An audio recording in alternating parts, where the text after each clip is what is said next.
Bonjour à tous et bienvenue dans le duel de l'écho sur France 24 en compagnie d'Éric Heyer. Bonjour Éric, directeur de l'OFCE. Cette semaine avec nous Jean-Charles Simon, fondateur et président de FACTA. Bonjour. Merci d'être avec nous. Alors bien sûr on va parler du fameux Brexit, les jours d'après. Un conseil européen a lieu ce mardi et jusqu'à mercredi à Bruxelles. Un conseil européen pour la première fois à 27 chefs d'État et de gouvernement et non plus à 28 sans les Britanniques. Alors à monsieur Brexit, le Belge Didier Seuve a été nommé pour négocier la séparation avec Londres, tandis qu'a démissionné Jonathan Hill, le commissaire européen britannique. Mais c'est à Londres que revient l'initiative d'activer la fameuse clause de retrait, l'article 50 du traité européen.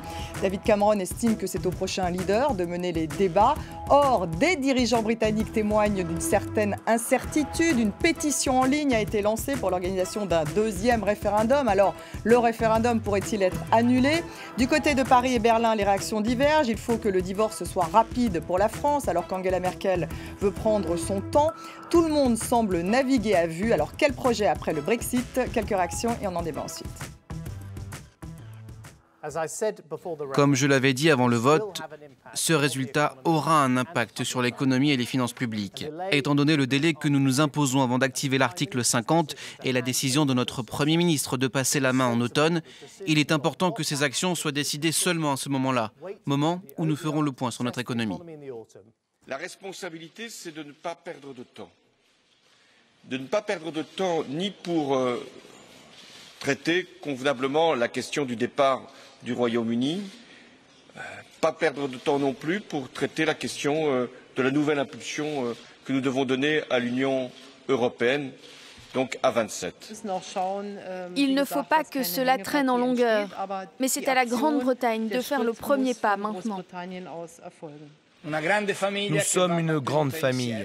Il faut apaiser les membres de cette famille et les maintenir ensemble. Il y a le besoin très fort de donner des jambes, un cœur au projet européen pour les décennies à venir. Bon, ok, on voit bien sûr les débats sont houleux. Alors ça concerne d'abord la Grande-Bretagne elle-même. Va-t-elle exploser? Les Écossais veulent mettre en place leur propre référendum. On voit qu'il y a des remous au sein du Labour, que le référendum pourrait peut-être être annulé.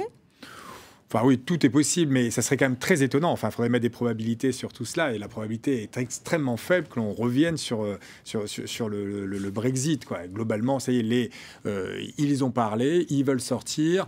Bon, voilà. Est-ce que les Écossais, bien entendu, qui vont pouvoir faire un référendum, ça c'est normal. Il faut rappeler qu'ils avaient voté pour le maintien dans le Royaume-Uni parce qu'on leur disait c'est en vous maintenant dans le Royaume-Uni que vous vous maintenez en Europe. Alors maintenant, ça ne colle plus. Donc effectivement, ils vont sans doute demander à sortir du Royaume-Uni et à rester dans l'Union européenne. Ça aussi, ça va être extrêmement compliqué. Mais donc là, on voit bien qu'effectivement, je suis assez d'accord avec ce que dit François Hollande. C'est-à-dire qu'il ne faut pas non plus que ça traîne en longueur, cette histoire. Est-ce qu'il faut leur faire payer? Parce que ça va être ça, un petit peu le débat.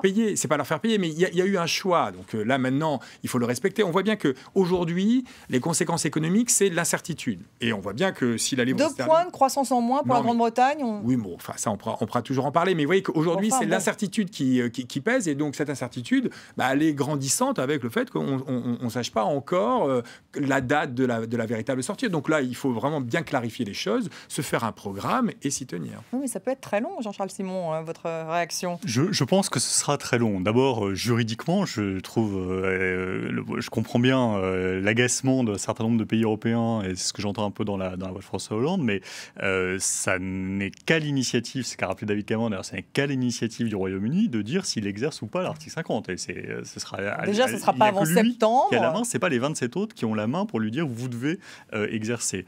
Donc il y a la question du changement de leadership au sein du Parti conservateur et donc du nouveau Premier ministre qui va être importante parce que ça va aussi peser sur la nature et la tonalité des discussions.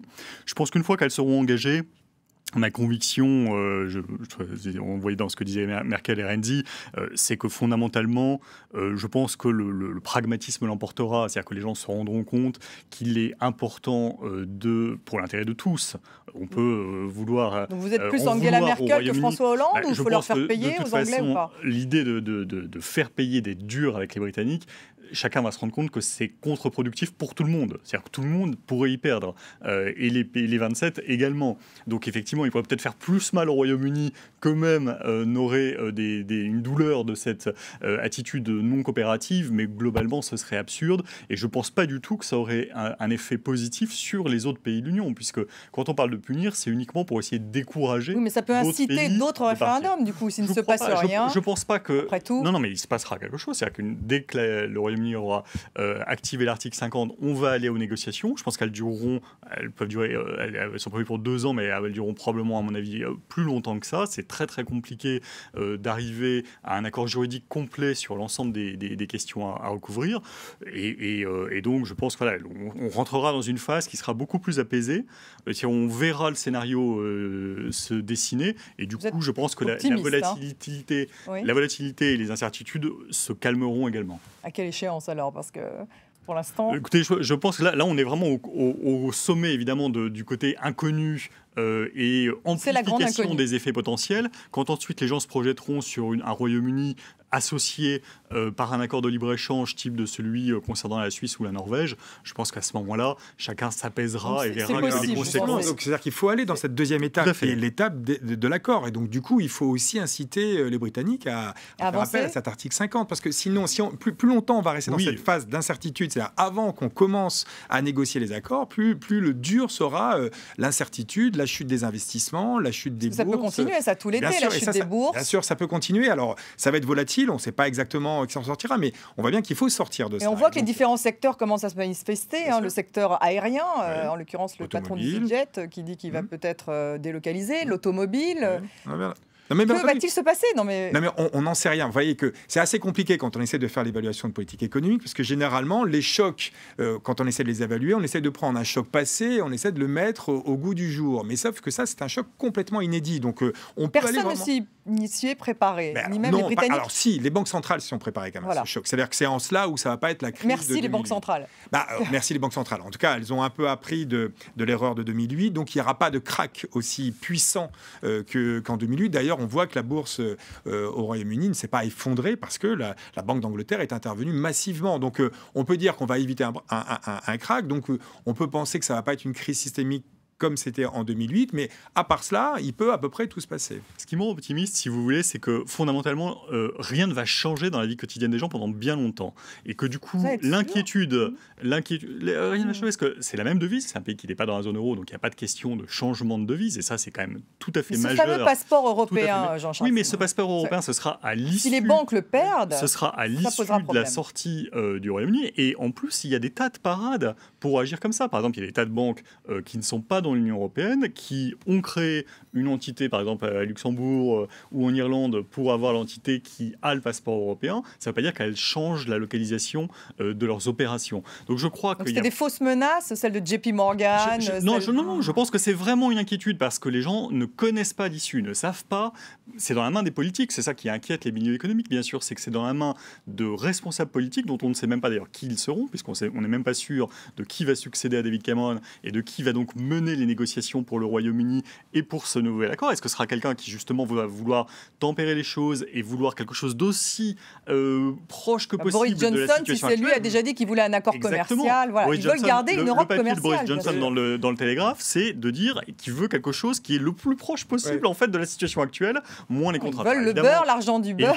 Évidemment, les autres pays de l'Union européenne vont lui dire attention, si vous voulez ça, regardez la Suisse et la Norvège, justement, ils payent quand même au budget européen. Ils ont des contraintes en liberté de circulation des personnes, etc. Donc ce ne sera pas simple, il y aura une négociation, mais je pense que si cette voie de la négociation pragmatique commence, à ce moment-là, les choses s'apaiseront. Évidemment, le plus tôt serait le mieux. Je pense que ça peut difficilement intervenir avant le congrès du Parti conservateur, puisque c'est vraiment le choix de cette ligne qui sera décisif. Comment créer un sursaut en Europe, Éric Heyer? Alain Juppé en parle dans son interview au Monde. Il parle d'une harmonisation fiscale, harmoniser le droit d'asile, un grand plan d'investissement d'avenir. On parlait de plan Juncker, elle est là, on en la parle vraie plus. question, parce que là, on est en train de parler des effets de premier tour, en fait, finalement, du Brexit, mais il y a les effets de deuxième tour qui peuvent être bien plus violents. C'est-à-dire qu'on voit bien que si on devait faire un référendum un peu partout en Europe, le non l'emporterait. Donc, ce qu'il faut, c'est justement redonner un tout petit peu d'envie de cette Europe-là. Alors, est-ce que c'est par des trucs très techno, Oui, je en trouve disant... que c'est très techno, finalement. Les propositions d'Alain Juppé mais sont je très pense que c'est techno. la dernière chose à faire. C'est-à-dire que,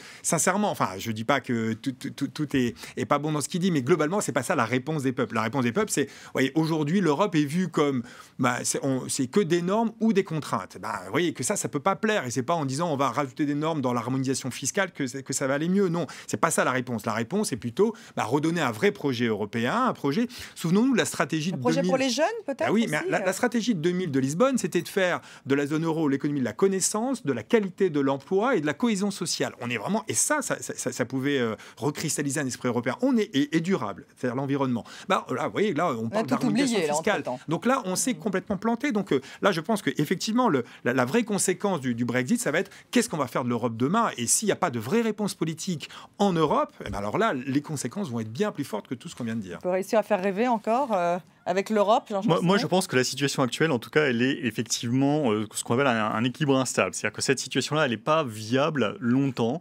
Et si rien ne change vraiment, je pense que le délitement menace vraiment l'Europe et que d'autres pays vont vouloir quitter. On le voit aux Pays-Bas, Geert Wilders, par exemple, il y a le nationalisme, il y a les populismes. Il y a les populismes. Et il y a le fait que, de toute façon, ce processus est très, très, très insatisfaisant. Quand on est un praticien de Bruxelles, ce que malheureusement je suis plus qu'à mon souhait, on vit quelque chose d'assez insupportable comme processus où vous avez un commissaire laiton avec des fonctionnaires que personne n'a vraiment nommés, qui ont été choisis. C'est la bureaucratie. Qui mène une feuille de route que personne n'a décidé et que les États de l'Union, qui sont pour l'instant la seule vraie expression d'un processus démocratique, n'arrivent même plus à contrôler eux-mêmes. Vous avez aujourd'hui dans le domaine financier, par exemple, des tas de choses qui sont en cours et que toutes les industries voudraient arrêter. On ajoute des règles, on ajoute de la bureaucratie. C'est difficile de changer tout cela en si peu de temps. Moi, je ne fais pas d'anti-bureaucratie. Les Européens sont au pied du mur tout de même. Il faut pas faire d'anti-fonction publique, mais l'idée, c'est qu'il faut qu'il y ait un choix politique qui est présidé à chaque fois à ça. Merci beaucoup. Il faut rendre merci à vous de nous avoir suivis et restez avec nous sur France 24.